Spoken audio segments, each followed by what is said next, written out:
Hello everyone, it's Geekfather here with another review. Today I have another Joker, this time the Greg Capullo Joker from the Designer series from DC Collectibles. And so right now it's not a bad figure. I've been looking him over the last couple of days. Has a similar mold to some of the other ones from the Capullo line.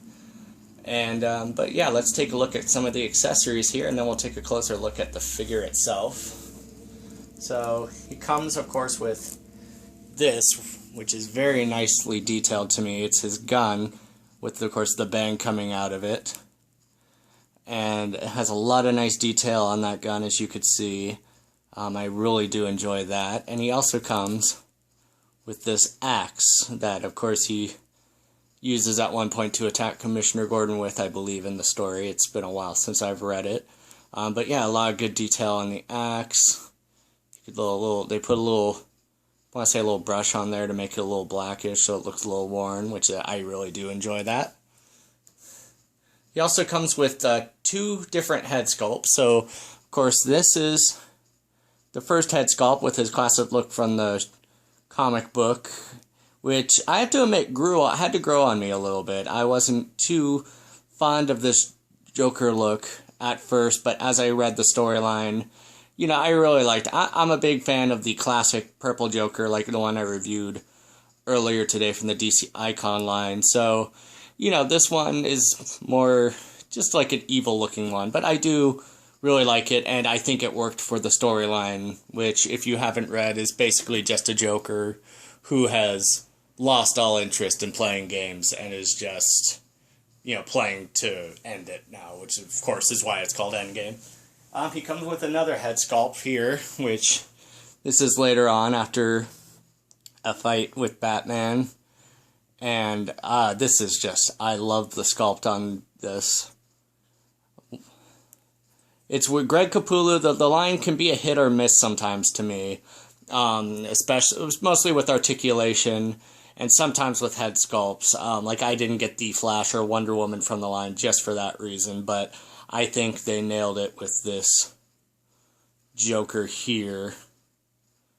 And okay, so let's take a closer look at the figure. As you can see, it's kind of just a plain black suit with a little purple as the homage to the original Joker there. And, you know, it's very similar to some of the other ones we've seen in the past. Like here's the like I was saying, like here's the Two-Face from the same line, and it's pretty much the same body. And we also have the Riddler, who started it all in this wave. So, you know, there's a lot of similarities to those two. Not that that's a bad thing, because I honestly don't find this to be a bad sculpt. I mean, it's not the best as far as articulation goes, but I mean, how articulated do you really want your Joker to be? But anyway, so let's take a look at some of that articulation. Move some of these so we can get a better thing. So his head goes up and down and side to side. His arm goes all the way around. Elbow moves like that. You could rotate his arm. There isn't much as far as moving it up and down. There's no little joint there to allow it. No ab crunch really, but his legs move up about that far. And then he bends at the knees here. And then you can move his feet like that. And I wouldn't say there's too much ankle pivot there. You can kind of move it, but there's not that much. So, yeah, I mean, articulation-wise, I could see why people might be a little bit disappointed with this character. But as far as looks, which I think with DC, it's a kind of a question of what you want. You know, I think Marvel does articulation great, while DC tends to struggle with it a little bit.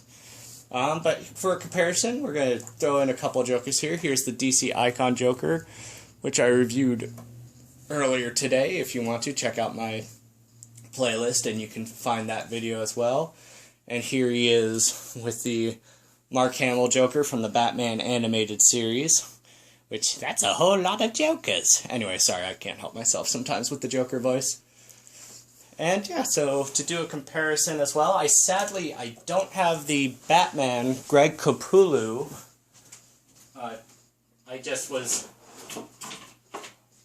late in getting him, and I was never able to find him, so we'll just compare him to this just because I love this Batman and like to show him off. So anyway, like I said, if you are a big fan of the Endgame storyline, which I am, and if you're a big fan of Greg Capullo's art, I would definitely recommend this figure.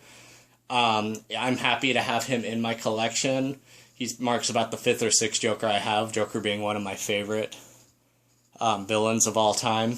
And if I understand if some people don't like the artwork, but just the detail on the face, I just find to be very well done. So yeah, that's my review.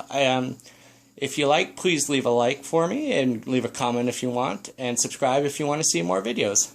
Alright, have a good day.